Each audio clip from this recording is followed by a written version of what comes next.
امریکہ کے ایوان نمائندگان نے بڑھتی ایران جنگ کے دوران $1.15 ٹریلین مالیت کا غیر معمولی دفاعی بجٹ منظور کر لیا۔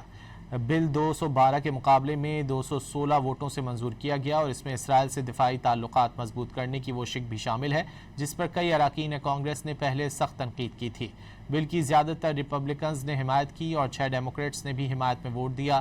اسرائیل سے دفاعی تعلقات بڑھانے سے متعلق شق کے تحت وزیر جنگ اب پینٹاگون کے ایگزیکٹو ایجنٹ کو نامزد کریں گے تاکہ وہ رابطہ کاری کرے اور دو طرفہ دفاعی تحقیق، جانچ اور صنعتی تعاون میں تیزی لائے۔ رکن کانگریس الیگزینڈریا اوکاسیو کارٹس کا کہنا تھا کہ یہ شق امریکی خود مختاری اور جمہوریت کے لیے وجودی خطرہ ہے، جبکہ کانگریس میں تھامس میسی کا کہنا تھا کہ امریکہ کو اپنی فوج، ٹیکنالوجی اور سپلائی چین اسرائیل سے ضم نہیں کرنا چاہیے۔